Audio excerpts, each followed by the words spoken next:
ಅಯೋಧ್ಯದು ಲೂಟಿ ಹೊಡೆದಿರೋದು ನೋಡಿದಾಗ ನಿಮಗೆ ಗೊತ್ತಾಗುತ್ತೆ ಇವ್ರದ್ದು ಚಾಲ್ ಚೆಹರಾ ಚಿಂತನೆ ಏನು ಅಂತ ಹೇಳಿ. ಆದ್ರಿಂದ ದೇಶವನ್ನು ಲೂಟಿ ಹೊಡೆಯತಕ್ಕಂಥದ್ದು, ದೇಶದ ಸಂವಿಧಾನವನ್ನು ಬುಡಮೇಲು ಮಾಡ್ತಕ್ಕಂಥ ಈ ಕಾರ್ಯಕ್ರಮಕ್ಕೆ ನಾವು ವಿರೋಧವಾಗಿದ್ದೀವಿ. ಯಾವ್ಯಾವ ದೇವಸ್ಥಾನದಲ್ಲಿ ಯಾವ ಥರ ಉಪಯೋಗಿಸ್ಕೊಳ್ತಾರೆ ಅಂತ ಹೇಳಿ. ಬೆಂಗಳೂರು ನಗರದಲ್ಲೇ ನೀವು ಬಂದರೆ ಮಹಾಲಕ್ಷ್ಮಿ ಲೇಔಟ್ಗೆ ಹೋಗಿ, ಅಲ್ಲಿ ಬಿಜೆಪಿಯವರು ಎಲೆಕ್ಟ್ರೋಲ್ BLO ಜೊತೆ ಹೋಗಿ ಪ್ರತಿ ಮನೆಗೆ ನೀವು ಬಿಜೆಪಿಯವ್ರಿಗೆ ಓಟ್ ಕೊಡಬೇಕು, ನಿಮ್ಮ ಹೆಸರನ್ನ ನಾವು ವೋಟರ್ ಲಿಸ್ಟಲ್ಲಿ ಸೇರಿಸ್ತಾ ಇದ್ದೀವಿ ಅಂತಾರೆ.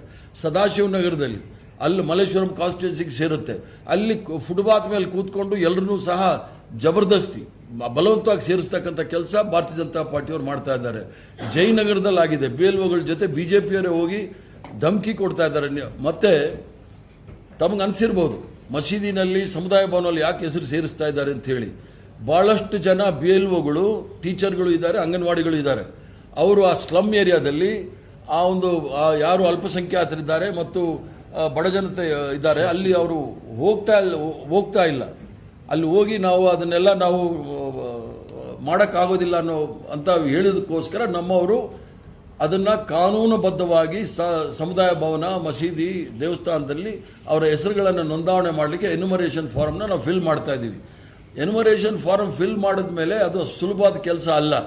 ಅದಕ್ಕೆ ಪದವೀಧರರೇ ಅದನ್ನ ಭರ್ತಿ ಮಾಡೋದು ಕಷ್ಟ ಅನ್ನುವಾಗ ಒಬ್ಬ ಗುಡಿಸಲು ಪ್ರದೇಶದಲ್ಲಿ ಇರ್ತಕ್ಕಂಥವನು, ಓದಿಲ್ಲದೆ ಇರ್ತಕ್ಕಂಥವ್ರು, ಶಿಕ್ಷಣ ಇಲ್ಲದೆ ಇರ್ತವ್ರು ಯಾವ ರೀತಿ ಅದನ್ನ ಭರ್ತಿ ಮಾಡ್ತಾರೆ ಅಂತ ನಾವು ಯೋಚನೆ ಮಾಡಬೇಕು. ಅದಕ್ಕೋಸ್ಕರ ಈ ಪ್ರಕ್ರಿಯೆ ಸುಗಮವಾಗಿ ಆಗಲಿ ಅಂತೇಳಿ ನಾವ್ಯಾರು SIR ವಿರುದ್ಧ ಇಲ್ಲ.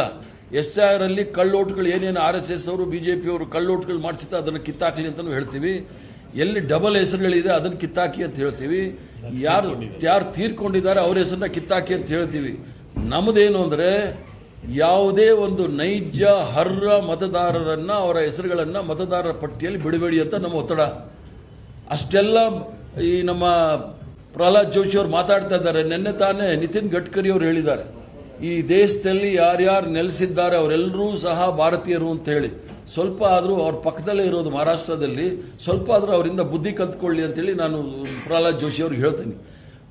ನಮ್ಮ ನಿತಿನ್ ಗಡ್ಕರಿ ಅವರು ಹೇಳುವಾಗ ಈ ದೇಶದಲ್ಲಿ ಇರ್ತಕ್ಕಂಥವ್ರು ಎಲ್ಲರೂ ಸಹ ಭಾರತೀಯರು ಅಂತ ಹೇಳುವಾಗ ಈ ದ್ವಂದ್ವ ನೀತಿ, ಈ ಕನ್ಫ್ಯೂಷನ್ ಯಾಕಿದೆ ಭಾರತೀಯ ಜನತಾ ಪಾರ್ಟಿಯಲ್ಲಿ ಅಂತ ಹೇಳಿ ನನಗೂ ಸಹ ಅರ್ಥ ಆಗ್ತಾ ಇಲ್ಲ. ಆದ್ರಿಂದ ನಮ್ಮ ಬೇಡಿಕೆ ಇಷ್ಟೇ, ನಾವೇನಿದ್ರೂ ಸಹ ಕಾಂಗ್ರೆಸ್ ಪಕ್ಷದವ್ರು ಮಾಡ್ತಕ್ಕಂಥದ್ದು ನಾವು ನಿರಂತರವಾಗಿ, ಈಗ ಚಂದ್ರಶೇಖರ್ ಅವರು ಹೇಳಿದಾಗ 1 ವರ್ಷದಿಂದ BLA 2ನ ಮಾಡಿ, BLA 2 ಅಧಿಕೃತವಾಗಿ ಮಾನ್ಯತೆ ಪಡೆದಿರ್ತಕ್ಕಂಥದ್ದು ಎಲೆಕ್ಷನ್ ಕಮಿಷನ್ ಇಂದ.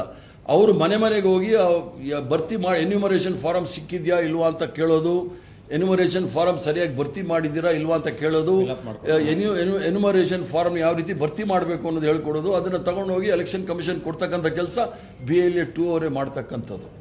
ಇವ್ರಿಗೆ ಆ ಪ್ರಕ್ರಿಯೆಯನ್ನು ಇವ್ರು ಮಾಡೋಕ್ಕಾಗೋದಿಲ್ಲ ಅಂತ ಹೇಳಿದ್ರೆ ಇವ್ರಿಗೆಲ್ಲೋ ಇವ್ರ ಕೈಯಲ್ಲಿ ಆಗ್ತಾ ಇಲ್ಲ ಅನ್ನೋದಂತ ಕಾಣುತ್ತೆ. ಕುಣಿಲಾರ್ದವರು ನೆಲ ಡೊಂಕು ಬಂದಂಗೆ ಇವ್ರ ಕೆಲಸ. ಆದ್ರಿಂದ ಬಹಳ ಸ್ಪಷ್ಟವಾಗಿ ಹೇಳ್ತೀನಿ, ಇವರು ಈ ಥರ ಯಾಕಂದ್ರೆ ಇವರಲ್ಲಿ ಅವ್ರ ಪಕ್ಷದಲ್ಲೇ ಬಹಳಷ್ಟು ಗೊಂದಲ ಇದೆ. ಆ ಗೊಂದಲದ ಜೊತೆ ಇವರು ನಮ್ಮ ಮೇಲೆ ಗೂಬೆ ಕೂಡಿಸ್ಲಿಕ್ಕೆ ಪ್ರಯತ್ನ ಮಾಡ್ತಾ ಇದ್ದಾರೆ. ಈಗಾಗಲೇ ಭಾರತೀಯ ಜನತಾ ಪಾರ್ಟಿನಲ್ಲಿ ಇರ್ತಕ್ಕಂಥ ನಾಯಕರುಗಳು ಏನೇನು ಹೇಳಿಕೆಗಳು ಕೊಡ್ತಾ ಇದ್ದಾರೆ ಅಂತ ಹೇಳಿ ಅವರ ಪರಿಸ್ಥಿತಿ, ರಾಜಕೀಯ ಪರಿಸ್ಥಿತಿ, ಅವರ ಪಕ್ಷದ ಪರಿಸ್ಥಿತಿ ಡೋಲಾಯಮಾನ ಪರಿಸ್ಥಿತಿಯಲ್ಲಿದೆ. ಅದರಲ್ಲೂ ಸಹ ನಾವು ವಿಧಾನ ಪರಿಷತ್ತಿನ ಚುನಾವಣೆ ಆದಮೇಲೆ ಪಾರ್ಟಿ ವಿತ್ ಡಿಫರೆನ್ಸ್, ಅದ್ರ ಹಿಂದಿನಲ್ಲಿ ಹೇಳೋರು ಚಾಲ್ ಚೆಹರಾ ಚಿಂತನ್ ಚರಿತ್ರ ಬೇರೆನೇ ಭಾರತೀಯ ಜನತಾ ಪಾರ್ಟಿದು ಅಂತ. ಅಂದ್ರೆ ಹಿಂದಿ ಕನ್ನಡದಲ್ಲಿ ಹೇಳ್ಬೇಕಂದ್ರೆ ಚಾಲ್ ಅಂದ್ರೆ ಅವರ ನಡತೆ, ಚೆಹರಾ ಅಂದ್ರೆ ಮುಖ, ಚಿಂತನ್ ಅಂದ್ರೆ ಯೋಚನೆ, ಚಾಲ್ ಚೆಹರಾ ಚಿಂತನ್ ಇದ್ರ ಬೇರೆನೆ ಅಂತ ಹೇಳಿದವರು ಎಲ್ಲ ಇಂಥ ಕೆಲಸನೇ ಮಾಡ್ತಾ ಇರೋದು. ಅಯೋಧ್ಯದು ಲೂಟಿ ಹೊಡೆದಿರೋದು ನೋಡಿದಾಗ ನಿಮಗೆ ಗೊತ್ತಾಗುತ್ತೆ ಇವ್ರದ್ದು ಚಾಲ್ ಚೆಹರಾ ಚಿಂತನ್ ಏನು ಅಂತ ಹೇಳಿ. ಆದ್ರಿಂದ ದೇಶವನ್ನು ಲೂಟಿ ಹೊಡೆಯತಕ್ಕಂಥದ್ದು, ದೇಶದ ಸಂವಿಧಾನವನ್ನು ಬುಡಮೇಲು ಮಾಡ್ತಕ್ಕಂಥ ಈ ಕಾರ್ಯಕ್ರಮಕ್ಕೆ ನಾವು ವಿರೋಧವಾಗಿದ್ದೀವಿ.